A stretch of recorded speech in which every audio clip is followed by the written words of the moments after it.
दूध क्यों चढ़ाते हो, इस पर पिक्चर कई बना डाली। दूध महंगा है कि शराब महंगी है, बताओ बोलो। दूध चढ़ाने से आज तक किसी का चूल्हा नहीं बुझा। शंकर जी को दूध चढ़ाने से आज तक किसी परिवार का चूल्हा नहीं बुझा, पर शराब पीने से भारत में हजारों परिवार के चूल्हे बुझ गए। पर मुंबई के वो लोग जो पिक्चर बनाने वाले हैं, आज तक शराब के खिलाफ एक पिक्चर बनाई हो तो नाम बताओ उस पिक्चर का। और दूध के खिलाफ पिक्चर बना दी, नाम है ओ माई गॉड पिक्चर का। इनको समझाओ, समझाओ इन लोगों को कि भाई शराब के खिलाफ भी बनाओ। शंकर जी को दूध चढ़ाने से किसी का चूल्हा नहीं बुझा, शराब से चूल्हे बुझे हैं। पर कौन समझाए, किसे समझाएं? इसीलिए हाथ जोड़कर कहता हूं, अपने बच्चों को आप ही समझा दो। यदि समझा दोगे, मेरी ये बातें समझ में आ गई, तो कल तुम्हारा भविष्य उज्जवल होगा। नहीं तो बड़ा नुकसान है साहब। अभी मोबाइल पर यूट्यूब पर आप जब वीडियो यूट्यूब पर कोई वीडियो देखते हैं ना, तो एक ऐड आता है जंगली रमी का। जुआ खेलते हैं उन लोग, जुआ खेलने का ऐड। अब सोचिए, जुआ खेलने का ऐड यूट्यूब पर आने लगा। आप मोबाइल पर कोई भी वीडियो देखें तो उसमें जुआ खेलने का ऐड दे रहे हैं, और ऐड देने वाले भी वही बंबई के बड़े बड़े हीरो लोग हैं। अब सोचो, तुम्हारा सत्यानाश करने के लिए मुंबई में पूरी की पूरी गैंग बैठी है, जिन्हें तुम हीरो और हीरोइन कह रहे हो। ये कह रहे हैं जंगली रमी खेलिए, पैसा जीतिए, मतलब तुम जुआ खेलो और अपना सर्वनाश करो। कह रहे हैं मुंबई में, भारत में, ये जो मुंबई में वो लोग, मुंबई में अच्छे लोग भी हैं। मैं उन लोगों की बातें कर रहा हूं जो सनातन संस्कृति को नीचा दिखाने के लिए लाख कोशिश कर रहे हैं। जुआ खेलने का प्रचार ये कर रहे हैं, शराब पीने का प्रचार ये कर रहे हैं, लड़कियों को कम कपड़े पहना पहना करके टीवियों में ला करके हमारे देश में अश्लीलता ये लोग फैला रहे हैं। और आप लोग फिर भी कह रहे हैं कि बाबा लोग ढोंगी हैं। संत लोगों को आप बदनाम कर रहे हैं। संत तो कपड़ा पहन के चलता है। इसीलिए अपने आप को पहचानो, तुम भारतीय हो। तुम्हारी संस्कृति क्या है, तुम्हारे संस्कार क्या हैं? पिक्चर देख करके अपने चरित्र ना बिगाड़ो, अपने संस्कार ना बिगाड़ो। यही मैं कहना चाहूंगा। प्रश्न होना चाहिए इन लोगों से भी कि तुम जुआ खेलना सिखा रहे हो बच्चों को। इन लोगों पर तो बहुत तरीके से एक्शन होना चाहिए, सारे माँ बाप का एक्शन होना चाहिए। ये वही लोग हैं जो समाज को जुआ खिला खिला करके, शराब पिला पिला करके सर्वनाश करने पर तुले हैं। इसीलिए हमारे शास्त्र कह रहे हैं, अनुसुईया माता कह रही हैं, एक पतिव्रत रहे जगत में सारे व्रत बेकार। जो नारी पतिव्रता है उस नारी को देखने से ही पुण्य मिलता है। इसीलिए पतिव्रता नारियों का सम्मान करना चाहिए और हर स्त्री को अपने आप को पतिव्रता बना के रखना चाहिए। पति की सेवा करो, पुरुष का सम्मान करो, और पुरुष को चाहिए कि वो अपनी पत्नी का, नारी का सम्मान करे। मतलब तुम पति पत्नी बड़े प्यार से रहा करो, छोटी मोटी बातों में ना गुस्सा ना किया करो। सारे घर में छोटी मोटी बातें हो जाती हैं, पर छोटी मोटी बातों को लेके झगड़ा करना समझदारी नहीं है। एक संत जी थे, नाम था तुकाराम जी। तुकाराम जी, उनकी पत्नी बड़ी टेढ़ी। एक दिन तुकाराम जी बैठे सत्संग कर रहे थे, पत्नी आ गई। क्यों जी, तुम्हारा कोई काम नहीं है? कमाते धमाते तो कुछ हो नहीं, दिन भर सत्संग करते रहते, जाओ कुछ कमा के आओ। अब चेलों ने कहा, गुरुजी आपको डांट पड़ गई। पत्नी ने डांटा। गुरुजी ने कहा कोई बात नहीं, उसकी आदत रहती है, डांटती रहती, हम ध्यान नहीं देते। थोड़ी देर बाद कुएं से पानी भर कर आई तो पति फिर भी बैठे। उसे बड़ा गुस्सा आया। कह के गए थे कि कोई काम धाम करो, खाने को रोटियां नहीं और ये सत्संग किए जा रहे हैं। तो पूरा भरा भराया घड़ा पति की खोपड़ी में पटक दिया, और जब घड़ा पटका तो घड़ा फूट गया। बाबा जी नहा गए। तुकाराम जी पत्नी को देखकर मुस्कुराए और बोले, देखो भाई कितनी अच्छी पत्नी है मेरी। सुना था कि जो गरजता है वो बरसता नहीं है, जो बरसता है वो गरजता नहीं है, पर मेरी पत्नी तो पहले आके गरज गई, बाद में आके बरस गई। ऐसी पत्नी है। देखिए, पत्नी नेगेटिव है पर पति पॉजिटिव है। हर हाल में हमें सकारात्मक रहना चाहिए। समाज भले कैसा भी व्यवहार करे, पर हमें अपनी सकारात्मकता कभी नहीं छोड़नी चाहिए। पति बुरा है ना, रहने दो, वो बुरा है ना, तुम तो अच्छी हो, तुम शांत रहा करो। गाली देता है सुन लिया करो, जो कहता है कोई जवाब ना दिया करो, मौन व्रत धारण कर लो। एक पत्नी ने अपने पति से कह दिया, सुनो जी तुम जानवर हो, एक नंबर के जानवर। अब कोई पत्नी अपने पति को कह दे कि तुम जानवर हो, तो उसी घर में महाभारत चालू हो जाएगा। पर वो पति बड़ा पॉजिटिव था, सकारात्मक सोच का था। उस पति ने कहा, तुम ठीक कह रही हो, हम जानवर हैं। बोले कैसे? बोले तुम हमारी जान, हम तुम्हारे वर बराबर जानवर, जान प्लस वर बराबर जानवर, है ना। लो भाई, अभी पत्नी गुस्से में थी और पति की ये व्याख्या सुन के हंसने लगी, मतलब गुस्सा खत्म। जब एक व्यक्ति गालियां दे तो दूसरे व्यक्ति को सदा अपने विवेक से काम लेना चाहिए। ये बात याद रखना चाहिए कि कीचड़ से कभी कीचड़ को साफ नहीं किया जा सकता, कीचड़ को हमेशा साफ जल से ही साफ किया जा सकता है। तुम्हारा पति तुम्हारी तरफ कीचड़ उछाले तो तुम भी उसकी तरफ कीचड़ उछालो, इससे तो कोई समाधान निकलने का रहा नहीं। यदि पति कीचड़ की बाल्टी लेकर खड़ा है तो तुम शुद्ध भाव लेकर खड़े हो जाओ, पवित्र जल लेकर खड़े हो जाओ, पवित्र मन लेकर खड़े हो जाओ। जो कहता है कहने दो, जब उसका गुस्सा ठंडा हो जाए तब प्यार से समझा देना, कह देना जो कहना है। पर गुस्से में आग पर आग डाला जाए तो क्या आग से आग बुझेगी? आग जब बुझेगी तो पानी से बुझेगी, इसीलिए आग को बुझाने के लिए पानी की जरूरत है। पति गुस्से में है, तुम शांत चित्त से खड़े हो जाओ, शांति से खड़े हो जाओ। हाँ, जरूरत है कि आप शांति से खड़े रहें और कोई प्रत्युत्तर ना दें, अपने आप झगड़े समाप्त हो जाएंगे।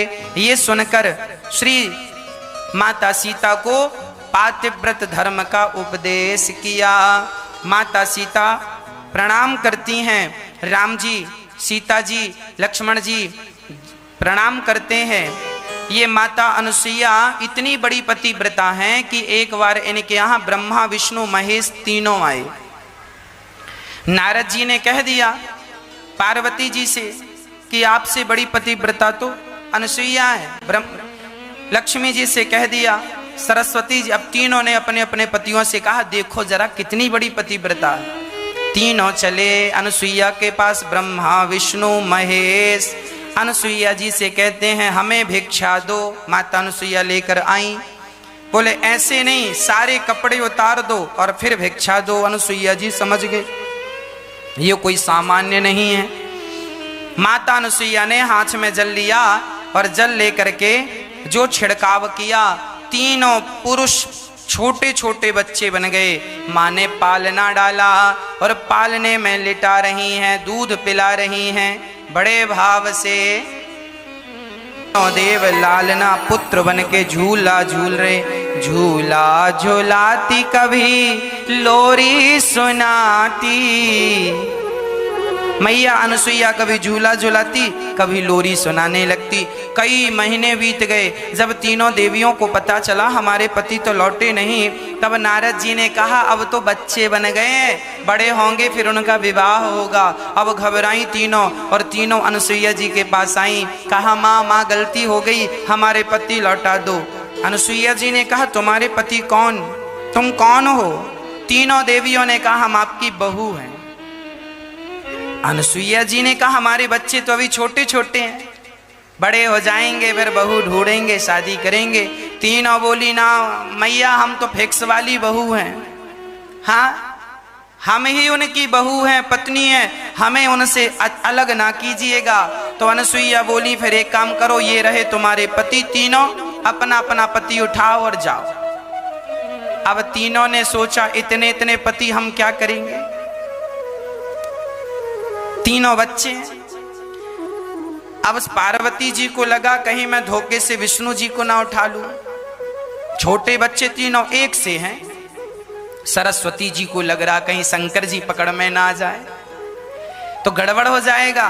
तो तीनों ने कहा माँ आप ही ऐसी कृपा करो कि ये तीनों जैसे थे वैसे हो जाएं। तब मानसैया ने तीनों को जस का तस किया, जैसे के तैसे किए, और तीनों प्रणाम करते हैं माँ अनुसुईया को, और तीनों वहां से प्रस्थान करते हैं। ये वही माता अनुसुईया हैं जो भगवान परीक्षा लेने आए तो उनकी परीक्षा में भी ये पास हो गई। ऐसी अनुसुईया माँ ने पातिव्रत धर्म का उपदेश किया है। हर स्त्री को पतिव्रता होना चाहिए।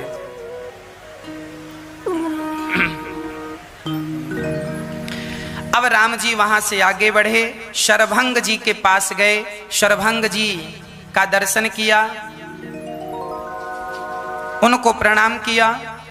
आगे वहां से राम जी चले तो संतों की हड्डियों का ढेर देखकर राम जी बड़े दुखी हो गए, और राम जी ने कहा ये कौन है, जो ये हड्डियां किसकी हैं? तो किसी ने कहा ये सब साधु संतों की हड्डियां हैं, और राक्षसों ने खा खा करके मांस खा लिया, हड्डी बची।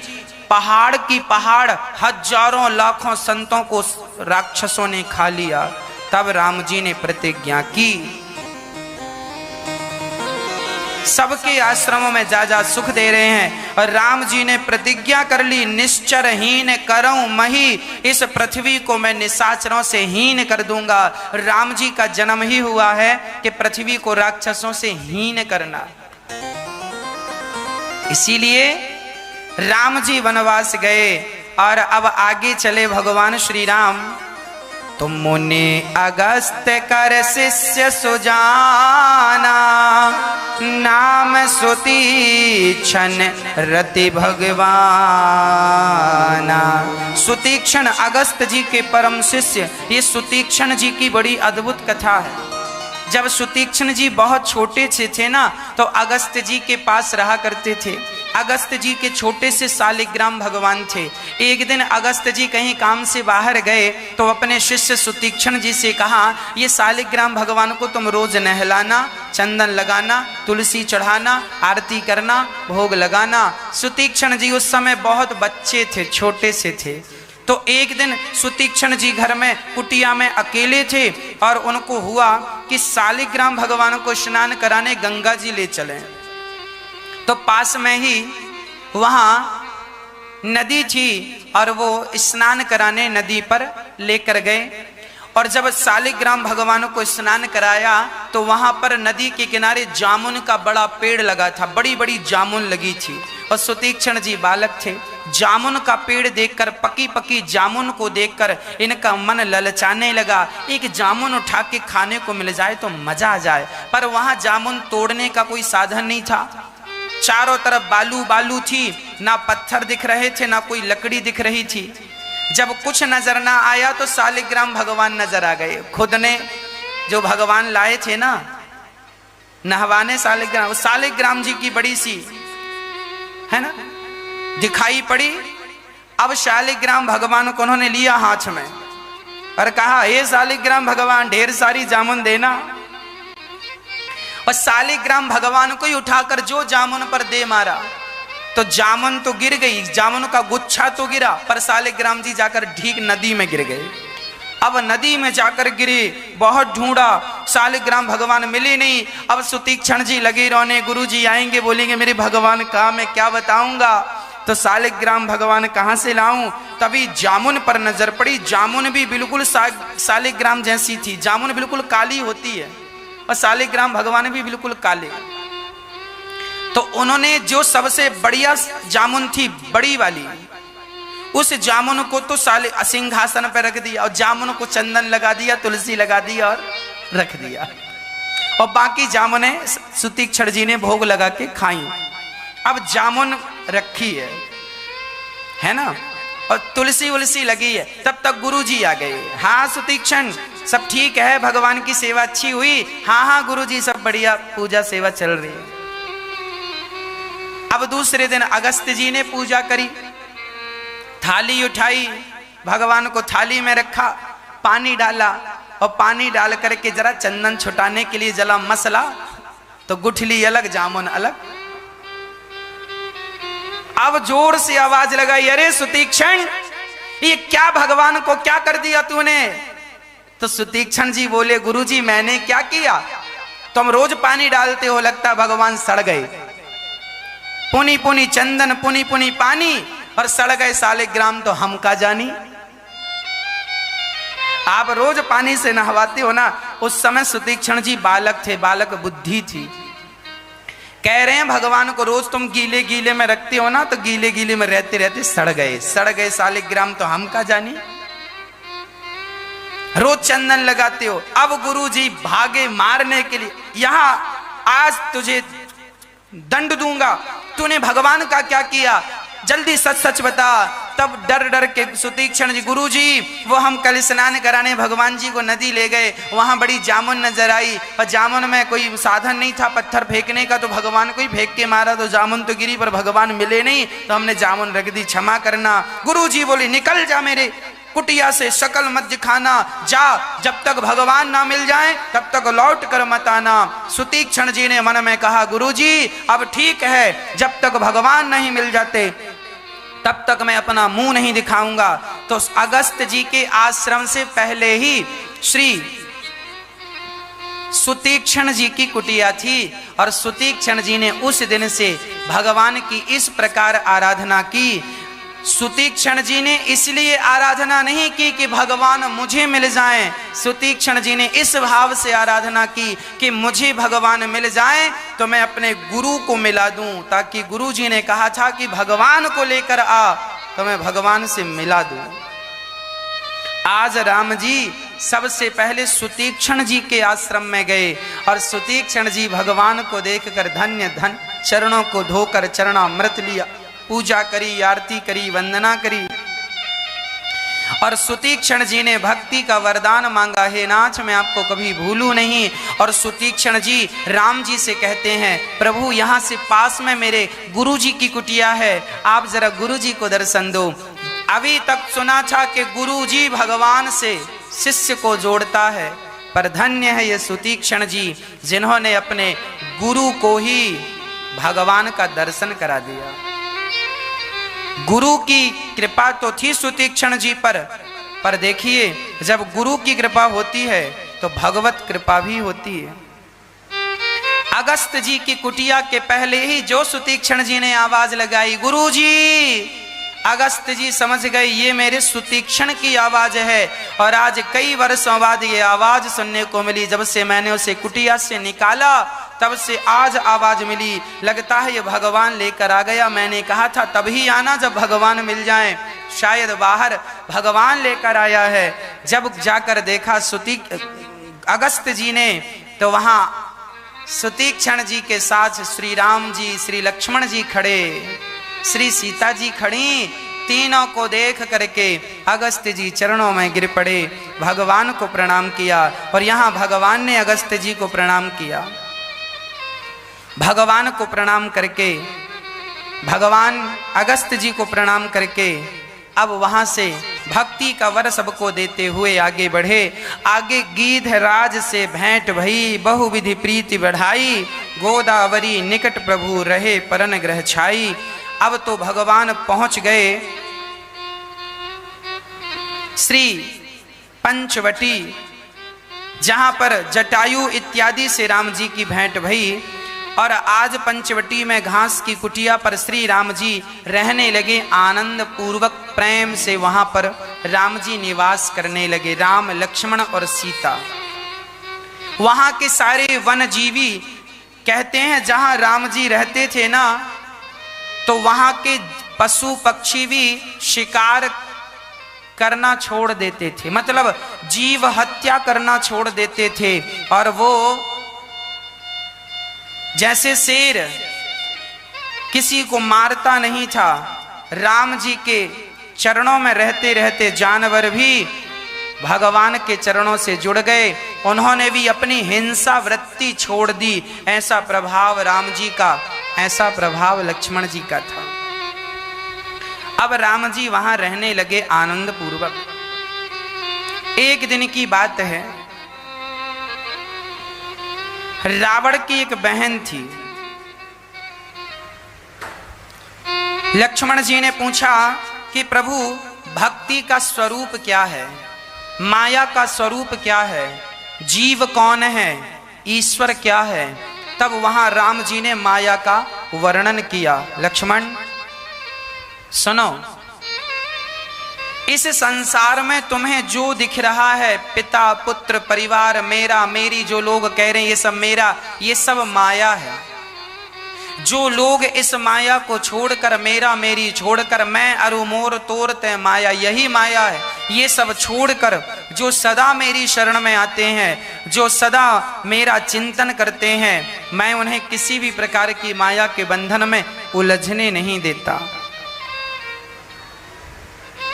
जो लोग अपनी माता की, देखिए राम जी का वचन है, अरण्य कांड का ये प्रसंग है, दोहा नंबर 15।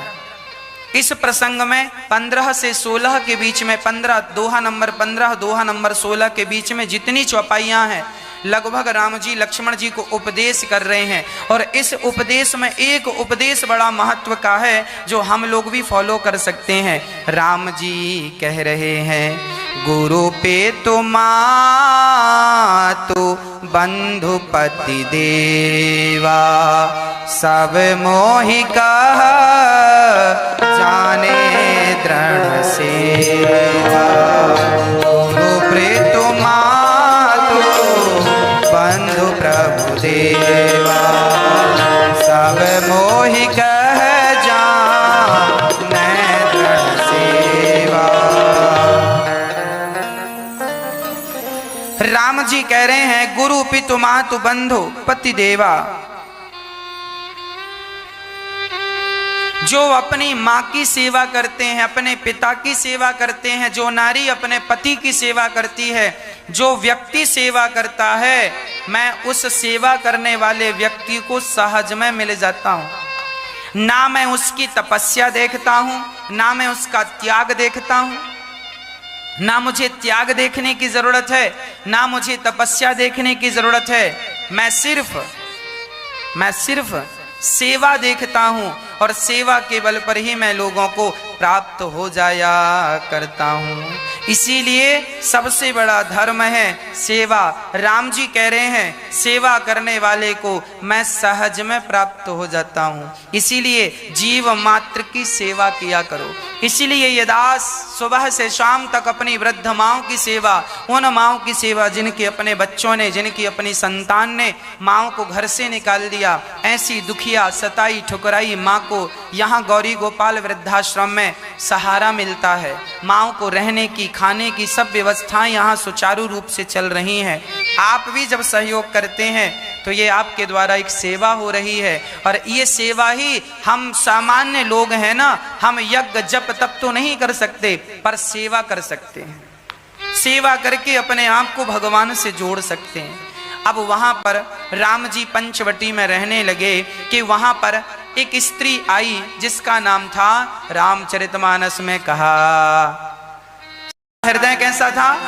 दुष्ट, बड़ी दुष्ट प्रकार की ये महिला थी शूर्पणखा। बड़ी दुष्ट प्रकृति की ये स्त्री थी शूर्पणखा।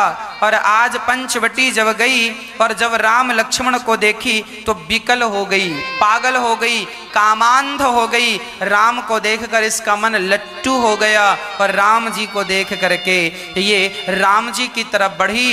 इसने भी अपने स्वरूप को सुंदर कर लिया। शूर्पणखा बड़ी सुंदर बन के गई है। अच्छा, शूर्पणखा का अर्थ क्या है? सूप जैसे नख हों जिसके शूर्पणखा, जिसके बड़े बड़े नख मतलब नाखून बड़े बड़े, इतने बड़े। शूर्पणखा, सूप मतलब सुपड़ा, जानते हैं सूपा, सुपड़ा, बड़े बड़े जिसके नख, दुष्ट जिसका हृदय दुष्टता से भरी, ऐसी शूर्पणखा। शूर्पणखा बड़ी सुंदर बन गई, बन ठन करके गई है और राम जी को देखकर कहती है, तुम सम पुरुष ना मो सम नारी, यह संयोग विधि रचा बिचारी। आपके जैसा पुरुष और मेरे समान नारी इस दुनिया में कोई नहीं है, आप धन्य हैं। राम जी को कह रही है सूपनखा। अच्छा, स्वरूप बदल करके गई है और भगवान को ये बिल्कुल अच्छा नहीं लगता, यही कपट है। हम हैं कुछ और बन रहे हैं कुछ और। इसीलिए कहा करता हूं तुम जैसे हो वैसी रहा करो, अपना रूप रंग बदलने की बिल्कुल जरूरत नहीं है। जैसे हो, गोरे हो तो गोरे रहो, काले हो तो काले रहो, जैसे हो वैसे अच्छे हो। भगवान ने जैसा बनाया है वैसे ही रहा करो, ज्यादा अपने आप को अलग ढंग से प्रस्तुत ना किया करो। सूपनखा भी यहाँ आई और यहाँ भगवान श्री कृष्ण को मारने पूतना आई। ये दोनों ऐसी स्त्रियां हैं जो रूप बदल के राम जी के पास गई थी और भगवान ने इन्हें देखना भी पसंद नहीं किया दोनों को। यहाँ कृष्ण ने पूतना को नहीं देखा और वहां सूपनखा को राम जी ने नहीं देखा। राम जी कहते हैं जिसका हृदय निर्मल है मैं उन्हें तो देखता हूँ, जिनके मन में कपट भरा हुआ है मैं ऐसों को देखना बिल्कुल पसंद नहीं करता। सच्ची बताऊं मेरी माँ, भगवान कपट को बिल्कुल पसंद नहीं करते। सूपनखा गई और राम जी से कह रही है आप जैसा सुंदर कोई नहीं है, और सुनो आपसे भी हम कम सुंदर नहीं है। हम भी अपने आप को भी कहती जा रही हम भी कम नहीं है। यह संयोग सुनो तुम्हारा और हमारा विवाह निश्चित है। यह संयोग विधाता ने लिखा है। ब्रह्मा जी का नाम लगा रही है सूपनखा, ब्रह्मा जी ने तुम्हारा हमारा विवाह निश्चित कर दिया। अब राम जी ने तुरंत ब्रह्मा जी से पूछा क्यों जी हमारा विवाह आपने इसके साथ लिखा है?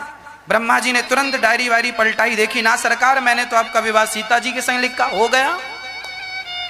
तो बोले ये क्यों कह रही है कि विधि रचा विचारी? ब्रह्मा जी बोले झूठ कह रही है। ये कह राम जी से कह रही है मैं कुंवारी हूं और तुम्हें देखकर थोड़ी ठंडक मिली है कलेजे में, आज तक मेरे हिसाब का कोई पुरुष मिला नहीं। एक नंबर की झूठी है ये। इसका विवाह हो चुका है विद्युत जिह्वा नाम के पुरुष से। सूपनखा के पति का नाम था विद्युत जिह्वा, इसका विवाह हुआ था पर इसके पति को रावण ने मार दिया था। विद्युत जिह्वा नाम का जो पुरुष था इतना शक्तिशाली था कि जब सोता था तो पूरी लंका को अपने मुंह पर रख करके सो जाता था, इतना शक्तिशाली था। एक दिन रावण को लगा जीजा जी इतने शक्तिशाली हैं कहीं हमें मार करके कब्जा ना कर ले, तो रावण ने जीजा जी को ही निपटा दिया। सूपनखा बड़ी परेशान हो गई। अच्छा, सूपनखा ने उस दिन से रावण की लंका का त्याग कर दिया। अब तेरी लंका में तभी आऊंगी, तूने मेरा सुहाग उजाड़ा है, जब तक मैं तेरी लंका नहीं उजाड़ देती तब तक मैं यहाँ कदम नहीं रखूंगी। तो वही कह रही है तो सम पुरुष न मोसम नारी। राम जी की प्रतिज्ञा भी यही है कि निश्चरहीन करऊं मही बोझ उठाए प्रणकीन। और सूपनखा की भी प्रतिज्ञा है कि रावण का सर्वनाश करना है क्योंकि इसने मेरे सुहाग को उजाड़ा। तो वही कह रही है तो सम पुरुष न मोसम नारी। तुम्हारी भी वही प्रतिज्ञा, मेरी भी वही प्रतिज्ञा। तुम भी रावण का नाश करना चाह रहे हो, हम भी रावण का नाश करना। तो दोनों का संयोग विधि रचा विचारी, दोनों को संयोग विधाता ने पंचवटी में मिलाया है। यह कहने का भाव है सूपनखा का। अच्छा, सूपनखा कह रही है राम तुम बड़े सुंदर हो, हमसे विवाह कर लो। राम जी कह रहे ना हमारा विवाह हो चुका है, ये हमारी पत्नी खड़ी है। सूपनखा कहती है ये तो बिल्कुल सूख गई है, सांवली पड़ गई है, इससे तुम विवाह करके क्या पाया तुमने? अरे हमसे विवाह करो, हम देखो कितनी सुंदर हैं। राम जी बोले ना, हाँ पास में हमारा भैया लक्ष्मण है वो खड़ा है, उसके पास जाओ, यदि वो तैयार है तो तुम उससे विवाह कर लो। अब देखो इतनी बेशर्म है ये सूपनखा, तुरंत दौड़कर लक्ष्मण जी के पास चले गए। सना लक्ष्मण तुम भी कोई कम सुंदर नहीं हो, तुम्हारे भैया बड़ा भाव खा रहे हैं, हमसे विवाह, हमारा प्रस्ताव ठुकरा के बड़ा पश्चाताप होगा, पर तुम्हारे पास आई हैं, तुम हमसे विवाह कर लो। लक्ष्मण जी बोले सुनो, यदि हमने विवाह तुमसे कर लिया तो हम तो राम जी के कपड़े धोते हैं, राम जी के चरणों की सेवा करते हैं। तुमने हमसे विवाह किया तो तुमको भी सीता माता के कपड़े धुलने पड़ेंगे और रोज पांव दबाना पड़ेगा। सूपनखा बोली सुनो, ये सब हमसे नहीं होगा। हम पाँव नहीं दबाएंगे किसी के। आजकल ऐसे ही होता है, शादी के पहले ही फिक्स हो जाता है पति से पत्नियां, लड़की जिसका विवाह होने वाला होता ना, शादी के पहले ही बातचीत चालू हो जाती है आजकल। और कभी लड़का कह दे कि तुम्हें सेवा करनी पड़ेगी, सुनो साहब शादी करना हो करो, नहीं करना मना कर दो, पर हम सेवा नहीं कर पाएंगे, हाथ पांव तो बिल्कुल नहीं दबाएंगे, हाँ गला का कहोगे तो जरूर दबाएंगे। हाँ।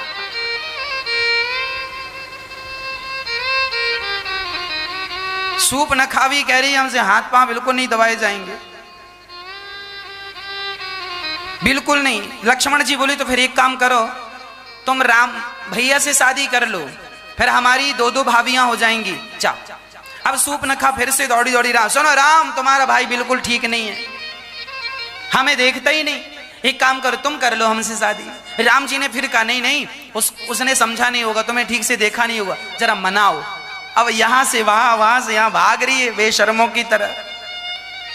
अंत में जब कोई निर्णय नहीं हुआ और ये सीता, अच्छा उसे क्या लगा कि सीता के कारण ये लोग हमें स्वीकार नहीं कर रहे, तो सीता की तरफ झपट्टा मारती है सूर्पनखा, और जब भक्ति की तरफ सीता माता को नुकसान पहुंचाने गई तो लक्ष्मण जी ने नाक और कान, लक्ष्मण अति लाघव सो नाक कान बिनु कीन, ताके कर रावण कह मनऊ चुनौती दी। लक्ष्मण जी ने नाक काट दी सूर्पनखा की, वो केवल नाक नहीं कान भी काटा। अच्छा किसी ने लक्ष्मण जी से कहा लक्ष्मण जी आपने हाथ पांव काट देना था, नाक कान का क्या आशय है? लक्ष्मण जी ने कहा नाक इसलिए काटी है कि यदि हाथ पांव काट दिए होते ना तो ये जाकर बताती कि मैं फलानी जगह गई थी तो यहाँ हाथ और पांव कट गए, पर नाक काटी है ना तो इसे बताना नहीं पड़ेगा कि हम कहाँ गई थी, लोग देखते ही समझ जाएंगे कि नाक कटाने ही गई थी, सो नाक कटा के आ गई, नाक कटाने गई थी। अच्छा तो नाक काट दी, चलो नक कटी कर दी इसको, तो फिर कान क्यों काटा? अरे बोले कान भी इसके कोई मतलब के नहीं थे, राम जी बार बार समझा रहे थे, सुनने को तो तैयार थी नहीं, हम भी बार बार समझा रहे थे। जो व्यक्ति भगवान की बात ना सुने, भगवान के भक्त की बात ना सुने, ऐसों के तो कान काट ही लेना चाहिए। इनके कान, कुछ लोगों के कान केवल बुराई सुनने के लिए होते हैं, कुछ लोगों के कान केवल निंदा चुगली सुनने के लिए होते हैं। इन कानों से अच्छा तो तुम्हारे बिना कान के तुम थे, पर उनके ही कान सफल हैं जिन्होंने अपने कानों से भगवान की कथाओं को सुना है। तो इसने तो राम जी की सुनी नहीं, राम को तो चाहती है। अच्छा सूर्पनखा यदि राम और सीता दोनों को चाहती और दोनों के सामने हाथ जोड़कर बैठ जाती तो जैसे राम जी ने शबरी पर कृपा की ऐसे इस पर भी कृपा हो जाती, पर इसने केवल राम को चाहा है, माता सीता को नहीं चाहा। अच्छा ये दोनों भाई बहन कुछ ऐसे ही हैं, ये भाई बहन ना ऐसे ही हैं। सूर्पनखा राम को चाहती है और रावण सीता को चाहता है ना, वो भी अकेली सीता को चाहता है और ये भी अकेले राम को चाहती है। अरे इन दोनों को समझाओ कि इन अकेले को कोई नहीं प्राप्त कर, जो पाएगा उनका यही हाल होगा जो रावण और रावण की बहन का हुआ। इसीलिए कहता हूं भगवान का अकेला नाम, अकेली पूजा ना किया करो। इसीलिए हमारे सनातन धर्म में युगल नाम होता है, राम सीता दोनों की उपासना करोगे तब तुम्हारी भक्ति सफल होगी। अकेले राम की उपासना करने से राम की उपासना कभी सिद्ध नहीं होगी और अकेले सीता की उपासना करने से सीता की उपासना भी सिद्ध नहीं होगी। अकेले कृष्ण की कोई उपासना करे तो सिद्ध नहीं होगा और अकेले राधा रानी की कोई उपासना करे तो सिद्ध। इसीलिए युगल नाम राधे कृष्ण और सीताराम जपना है तो दोनों का नाम जपो, सीताराम सीताराम, राधे श्याम राधे श्याम। रावण ने अकेले सीता को प्राप्त करना चाहा तो उसका सर्वनाश हुआ, और सूर्पनखा ने अकेले राम को प्राप्त करना चाहा, इसकी भी नाक कटी। अकेले नहीं, दोनों के साथ, राम को सीता के साथ, सीता को। इसीलिए हम युगल नाम जपते हैं, लक्ष्मी नारायण, सीता राम, शंकर पार्वती, अकेले शिव नहीं, पार्वती सहित शिव, अकेले राम नहीं, सिया सहित राम, अकेले श्याम नहीं, राधा सहित श्याम, है ना, अकेले नहीं, श्री जी के साथ, लक्ष्मी जी के साथ, राधा रानी सिया जी के साथ। तो दोनों को भजेगा तो कल्याण होगा। पर एक का अब नाक कान जब कटी तो सूपनखा बड़ी गुस्से में गई, बड़ी गुस्से में गई और वहां से बुला करके ले आई खरदूषण। खरदूषण बड़े बलवान थे।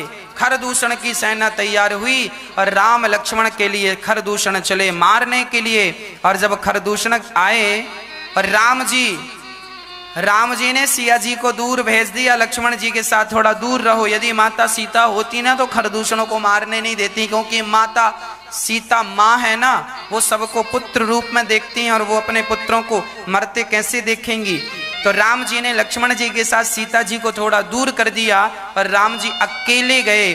और राम को देख करके खरदूषण ने कहा, यद्यपि मेरी बहन को इन्होंने कुरूपा की है, नाक कान काटी है, फिर भी ये वध के योग्य नहीं है। राम जी अनेक रूप में दिखाई पड़ने लगे और खरदूषण की सारी सेना अपने लोगों को ही राम रूप में देखने लगे, सब में राम राम दिखने लगे। और वो खरदूषण की सेना आपस में ही लड़ करके मारे गए। जब खरदूषण के मरने का समाचार सूपनखा ने रावण को दिया, रावण बड़ा घबराया। रावण ने सोचा कि खरदूषण तो मेरी तरह बलवान थे।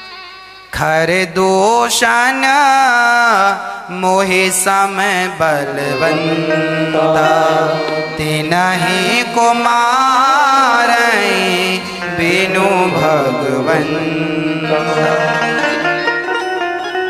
खरदूषण तो मेरी तरह बलवान थे, फिर इन्हें किसने मार दिया? रावण बहुत सोच विचार कर रहा है। रावण बहुत सोच रहा है, क्या करूं? अच्छा, रावण को लग रहा है क्या भगवान इस धरती पर आ गए क्या मुझे मारने के लिए? रावण को लगा चलकर एक बार परीक्षा ले लेना चाहिए।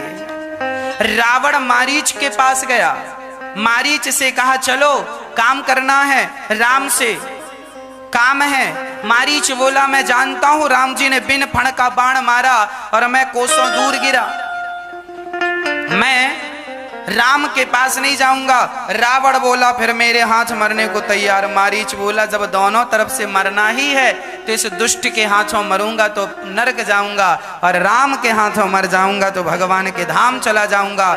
तब मारीच रावण के कहने पर, डराने धमकाने पर मारीच तैयार हुआ और सोने का मृग मारीच बन गया। अच्छा, रावण ने सोने का मृग क्यों बनाया?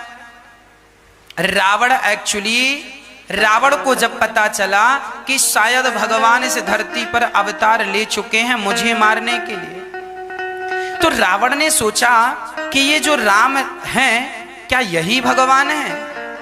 तो सोने का मृग बनाकर भेजा कि यदि ये सोने के मृग को देखकर ये ललचा गए तो मैं समझ लूंगा कि ये भगवान नहीं है, और यदि ये सोने के मृग को देखकर पहचान गए कि कोई सोने का मृग है, भगवान तो अंतर्यामी है। रावण भगवान की परीक्षा ले रहा है। जैसे बहेलिया दाना डालकर मृग फंसाने की कोशिश करता है, जैसे मछुआरा जाल डालकर मछली फंसाता है, उसी प्रकार आज रावण ने मृग का दाना डालकर, मृग का जाल डालकर राम जी को फंसाना चाहता है। राम जी की परीक्षा ले रहा है रावण, देखूं तो असली भगवान है कि नकली। यदि असली भगवान होंगे तो ये समझ जाएंगे कि सोने का मृग तो होता ही नहीं, और नकली होंगे, कोई सामान्य पुरुष होगा तो सोने के मृग के पीछे दौड़ जाएगा। रावण की यह योजना थी, पर राम जी भी भगवान ही है। राम जी समझ गए कि रावण मेरी परीक्षा ले रहा है, तो राम जी ने सोचा आज रावण की परीक्षा में मैं फेल हो जाता हूं। आज राम जी रावण की परीक्षा में जानकर फेल हो गए। जब सोने का मृग आया तब राम जी ने सीता से कहा इसके पहले राम जी सीता से कह चुके हैं। राम जी ने एक दिन सीता से कहा, सीता कुछ दिन के लिए मैं रावण इत्यादि दुष्टों का दमन करूंगा, तब तक तुम एक काम करो, अग्नि में वास करो। राम जी कह रहे हैं कि सीता तुम अग्नि में प्रवेश कर जाओ। तो राम जी ने एक दिन, लक्ष्मण जी भी कुटिया पर नहीं थे, लकड़ियां लेने गए और राम जी ने सीता जी को अग्नि जलाई और अग्नि में सिया को डाल दिया और वहां से असली सीता तो अग्नि में प्रवेश कर गई और जो सामान्य रूप थे जिसे परछाई कहते हैं, असली सीता तो प्रवेश कर गई। सीता मां का छाया प्रति, छाया चित्र, जैसे आप हैं और आपकी तस्वीर है, आपकी तस्वीर और आप दोनों एक से ही दिखते हैं पर दोनों अलग अलग हैं। असली सीता तो अग्नि में प्रवेश कर गई। रावण ने जिस सीता को चुराया वो तो मात्र सीता की फोटो थी, तस्वीर, जिसे परछाई हम कह सकते हैं, सीता की प्रति। राम जी ने सिया मां को अग्नि में प्रवेश कराया और वहां मृग, सोने का मृग चरने लगा। रावण घात लगाकर बैठ गया, छिप गया झाड़ियों में और सिया जी के सामने सोने का मृग पूंछ हिला हिला के चरने लगा। तब सिया जी ने राम जी की ओर देखा और राम जी से कहा, प्रभु देखिए देखिए वो सोने का मृग कितना सुंदर है।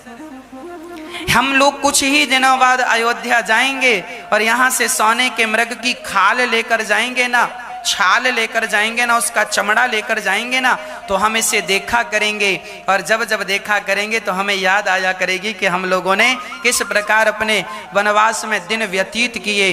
अब वनवास का समय पूरा होने को आया है। अब आप ये सत्य संध प्रभु बधि कर आनहु चर्म कहति वैदे। आज माता सीता राम जी के अतिरिक्त कामना किसकी कर रही हैं? सोने के मृग की।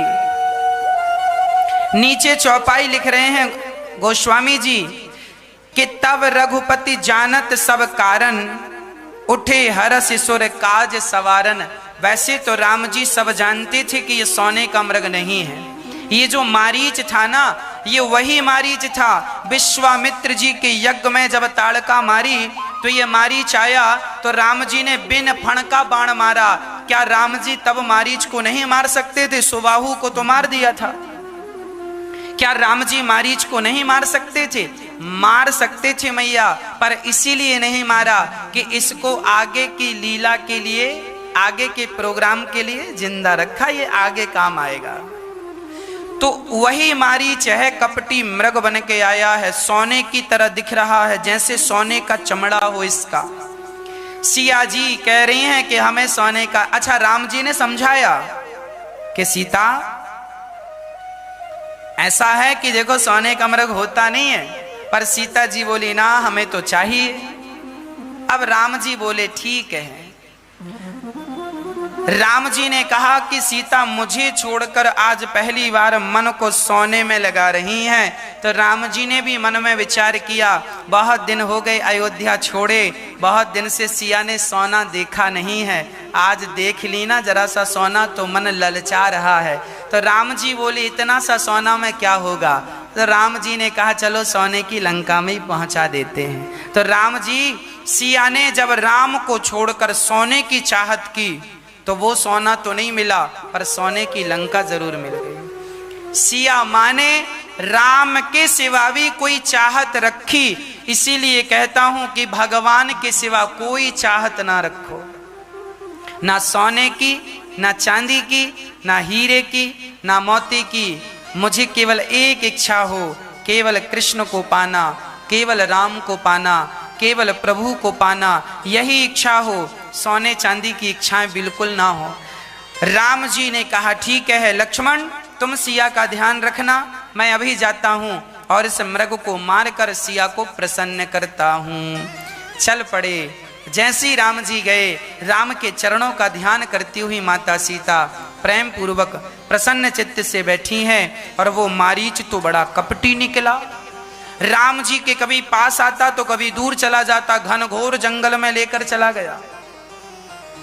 राम जी ने यहां निशाना लगाए तो वहां वो भी तो धुरंधर था, कपटी था। यहां वहां भटकता फिरा, यहां वहां भटकता फिरा। अंत में राम जी ने जब बाण छोड़ा तो जाकर उसके बाण लगा और वो देखो कपटी, उसने मुंह से क्या कहा, हा लक्ष्मण, हा लक्ष्मण, लक्ष्मण लक्ष्मण कह करके उसने पुकारा। और जब लक्ष्मण लक्ष्मण कहकर पुकारा तो लक्ष्मण जी, सीता जी ने सुना। सीता जी को लगा राम जी कोई संकट में है, तो सीता मां ने कहा, सुनो लक्ष्मण, राम जी कोई संकट में, देखो आवाज आ रही है, लक्ष्मण शायद तुम्हें सहायता के लिए पुकार रहे हैं, जाओ जाओ जल्दी से। लक्ष्मण जी मुस्कुराकर बोले, मां शायद आप भूल गई हैं, वो भगवान है और भगवान को कोई संकट वंकट नहीं आता। वो भगवान सर्वज्ञ हैं, उनकी एक भ्रकुटी मात्र खिंच जाए तो प्रलय हो जाता है। वो क्या मृग से भयभीत होंगे? मां जरूर कोई राक्षसों की माया है, सावधान।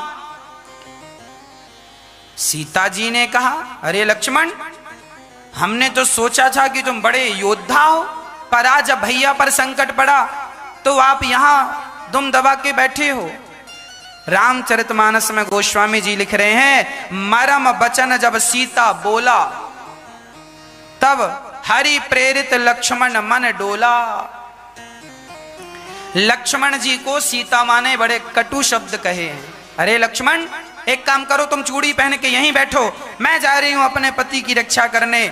जब ऐसे कुछ कड़वे शब्द कहे मां जानकी ने श्री लक्ष्मण जी से, तो लक्ष्मण जी का अब हृदय हरि इच्छा से, लक्ष्मण जी मां सीता के वचनों को सुनकर परेशान नहीं हुए कि मां ने हमें ऐसा कह दिया, ना, भागवत इच्छा से उनका मन डोल पड़ा। और लक्ष्मण जी लक्ष्मण रेखा खींच करके और जा रहे हैं, मां ये जंगल बड़ा भयंकर है, बड़े बड़े निशाचर हैं, आप कृपया इस रेखा से बाहर अपने कदम ना रखें, नहीं तो आप पर कोई संकट आ सकता है। ऐसा कहकर लक्ष्मण जी वहां से चले। और जब आगे चले, अकेली सीता मां, लक्ष्मण जी जब चले तो आज माता सीता ने क्या देखा, रावण एक साधु के रूप में आया। रावण साधु के रूप में आया और वहां सामने बैठ गया, बोला, भिक्षाम देही, भूख लगी है, भिक्षा दे दो। सीता जी ने कहा कि आज मेरे द्वार पर,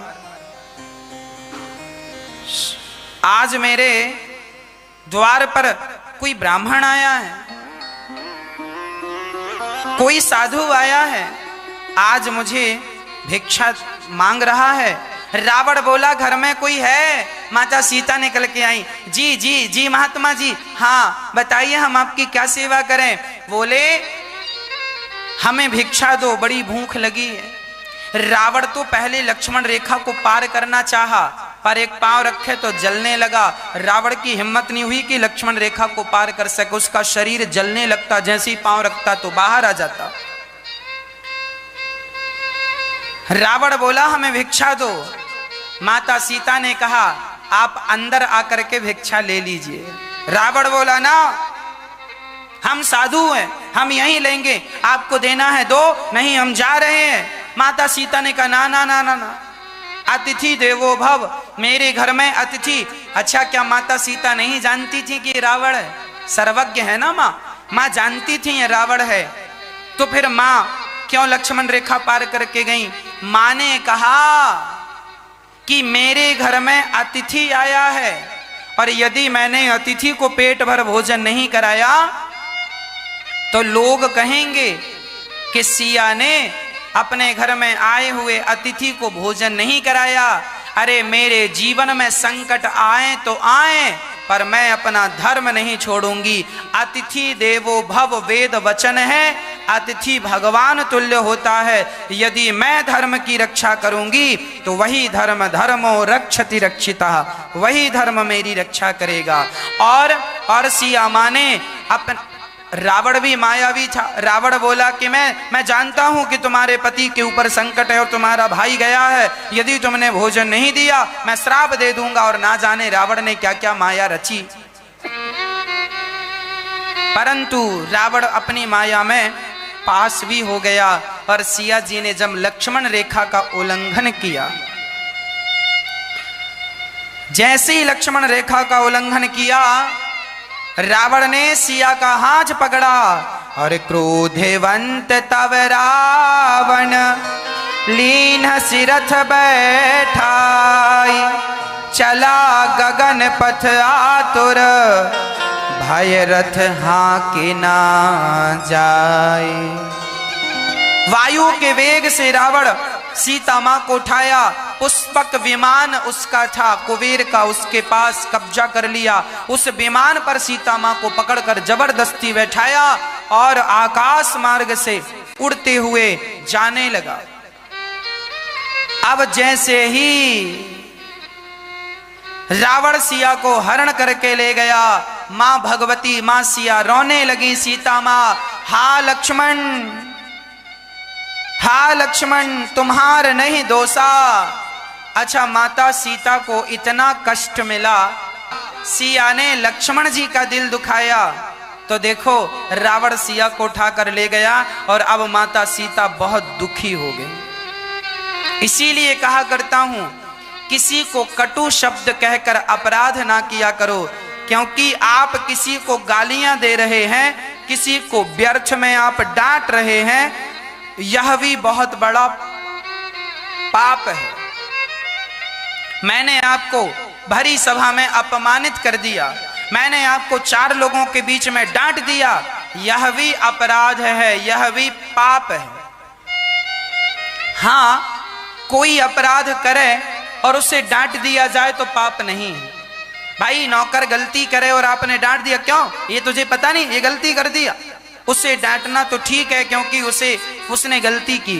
पर बिना लक्ष्मण जी की कोई गलती नहीं थी, कोई अपराध नहीं था, पर माता सीता ने बहुत कठोर शब्द कह दिया, बहुत कुछ कह दिया है, बहुत कुछ कहा है। और जब भक्तों का अपराध होता है ना, तो भगवान उसे क्षमा नहीं करते। माता सीता को जो दंड मिला, ये भक्तों के अपराध का दंड है। मानो भगवान यह कहते हैं कि मेरी पत्नी भी यदि भक्तों का अपराध करती है तो दंड। जब गीधराज जटायु ने माता सीता की आर्त दुखी भरी वाणी बोली सुनी, तो जटायु तुरंत अपने पंखों को सवारते हैं और दौड़ पड़ते हैं और रावण के सामने जाकर खड़े हो जाते हैं और कहते हैं, रे रे दुष्ट ठाण किन होई, निर्भय चल से न जाने मोही। अरे दुष्ट रावण, जटायु जी पक्षी होकर देखिए माता सीता की रक्षा के लिए रावण से पंगा लेते हैं। रे रे दुष्ट ठाण किन होई, खड़ा हो जा, तूने मेरी मां को यदि हाथ लगाया, यदि सीता बेटी को तूने हाथ लगाया, छोड़ूंगा नहीं। और एक पंख का प्रहार किया, एक पंख का प्रहार किया जोर से, रावण विमान से नीचे आकर गिर गया। जटायु जी चाहते तो रावण की आंखें अपनी चोंच से फोड़ सकते थे क्योंकि मूर्छित पड़ा, पर भारत का पक्षी है ना, वो भी धर्म जानता है। निहत्थे व्यक्ति पर वार ना करना ही धर्म है, निहत्थे व्यक्ति पर वार ना करना ही धर्म है। हमारे तो भारत का पक्षी भी धर्म को जानता है। अब रावण ने संभल करके फिर युद्ध स्टार्ट किया और संभल करके रावण ने कृपाण निकाली और युद्ध करते समय उसने जटायु के पंख काट दिए। घोर युद्ध हुआ, रावण को नानी याद आ गई, जटायु ने ऐसी मार लगाई और कहा, बेटी चिंता ना करो, तुम्हारा बूढ़ा पिता भी जिंदा, जब तक मैं जिंदा हूं तुम्हारे जीवन में संकट नहीं आ सकता। रावण ने पंख काटा, जटायु राम राम राम कहते हुए जमीन पर गिर पड़े। और जैसे ही जमीन पर गिरे, जटायु राम राम कह रहे हैं, राम राम जप रहे हैं। और यहाँ जब राम जी लक्ष्मण जी दोनों मिले, राम जी मृग को मार करके लौटे तो लक्ष्मण जी मिले। लक्ष्मण जी से कहा तुम यहाँ क्या कर रहे हो, वहां सीता के पास कौन है? बोले कोई नहीं। तुरंत दौड़ कर आए, देखा कुटिया खाली थी। समझ गए राम जी कोई अनहोनी हो गई है। चारों तरफ राम जी सिया को ढूंढ रहे हैं। रो रही हैं सीता। दक्षिण दिशा की तरफ रावण सीता को लेकर गया है। प्रभु मैं अभागा हूं, मैं सिया की रक्षा ना कर सका। ये कहकर जटायु जी बड़े दुखी हो गए। राम जी ने तुरंत जटायु को अपने हृदय से लगाया और राम जी ने कहा जटायु जी आप कहें तो मैं आपके पंख ज्यों की त्यों वापस कर सकता हूं। राम जी भगवान है ना, मुर्दे को भी जिंदा करने की सामर्थ्यता है। जटायु से कह रहे हैं क्या मैं तुम्हारे पंख ज्यों की त्यों जोड़ दूं, जस का तस कर दूं? तब जटायु ने कहा जाकर नाम मरते मुख आवा, अधम मुकुत होई श्रुति गावा। हे नाथ, जिसका नाम मरते समय प्राणी के मुख से निकल जाए तो उसकी सदगति हो जाती है, ऐसे राम सामने खड़े हैं, अब जिंदा रहकर क्या करूंगा? जटायु ने कहा राम अब तो मरने दीजिए। जटायु ने कहा कि प्रभु अब मुझे मरने दीजिए। किसी ने जटायु से कहा क्यों जटायु, क्या तुम्हें पता नहीं था कि रावण से पंगा लोगे तो परिणाम यही होगा? जटायु ने कहा मुझे पता था कि रावण से पंगा लूंगा तो पंख कटेंगे, परिणाम यही होगा, तो तुमने क्यों रावण से पंगा लिया? जटायु ने कहा मैं हाथ पर हाथ रख के बैठा रहता, उससे तो अच्छा है कि मैंने माता सीता की रक्षा के लिए अपने ये हाथ आगे बढ़ाए। और जब जटायु ने माता सीता की रक्षा के लिए अपने हाथ आगे बढ़ाए तो जटायु को राम के पास नहीं जाना पड़ा, बल्कि राम स्वयं चल करके जटायु के पास आए। जटायु के पास आए, किसी ने जटायु से कहा अब तो तुम्हारे पंख नहीं है, तुम राम के पास कैसे जाओगे? जटायु ने कहा पंख थे तो जिम्मेदारी मेरी थी राम के पास जाने की, अब तो पंख नहीं, अब तो जिम्मेदारी राम की है मेरे पास आने की। और वो जिम्मेदारी राम जी ने निभाई। जटायु ने कहा अविरल भगति मांगी बर, गीध गयऊं हरिधाम, तेहि की क्रिया यथोचित निज कर कीन्ही राम। राम जी ने जटायु का अंतिम संस्कार किया और वही गति दी जो गति पिता दशरथ जी की हुई। राम जी ने जटायु से कहा था कि आप पिताजी को ये मत कहना कि रावण ने सिया को चोरी की है, तो जटायु ने कहा फिर कौन कहेगा? बोले रावण का खुद परिवार कहेगा कि मैंने अपराध किया था तो उसका दंड मुझे मिल गया। आप पिता को ना कहना, नहीं तो देखिए राम जी को अपने स्वर्गीय पिताजी की कितनी चिंता है कि उनको दुख होगा कि रावण ने सिया को चुराया, इसीलिए कहना मत। अच्छा, जटायु की कथा, जटायु की सदगति हुई। इस कथा से हमने यह सीखा कि जटायु ने एक रोती हुई स्त्री की रक्षा की, एक रोती हुई स्त्री के लिए अपने हाथ आगे बढ़ाए, और जटायु ने एक रोती हुई स्त्री के लिए हाथ आगे बढ़ाकर उनकी रक्षा के लिए अपने प्राणों को न्यौछावर कर दिया। यही धर्म है, हम दूसरों के लिए अपने प्राणों का बलिदान दे दें। अरे समाज के आंसू पहुंचते पहुंचते मर जाना ही धर्म है, यही मनुष्य जन्म की सार्थकता है। अपनों के लिए जीना तो पशु पक्षी भी। आज पूज्य श्री अनिरुद्धाचार्य जी महाराज ने हम सभी लोगों को बहुत ही उत्तम एवं शिक्षाप्रद कथा सुनाई है। आशा करता हूं कि इस शिक्षाप्रद कथा से हम सभी लोग कुछ न कुछ शिक्षा अवश्य ग्रहण करेंगे और अपने जीवन को सुखी और सात्विक बनाने का प्रयास करेंगे। मित्रों, अगर आपको यह शिक्षाप्रद कथा पसंद आई हो तो वीडियो को लाइक करें और अधिक से अधिक लोगों को शेयर भी करें, जिससे और भी लोग महाराज जी की इस शिक्षाप्रद कथा से शिक्षा लेकर अपने जीवन को सुखी बना सकें। मित्रों, अगर आपने अभी तक हमारे चैनल को सब्सक्राइब नहीं किया है तो हमारे चैनल को तुरंत सब्सक्राइब भी कर लें, जिससे आपको नोटिफिकेशन के माध्यम से महाराज जी के शिक्षाप्रद कथा तुरंत प्राप्त हो सकें। मित्रों, तो कल फिर किसी शिक्षाप्रद कथा के साथ आप लोगों के समक्ष प्रस्तुत होंगे। तब तक के लिए जय श्री राधे।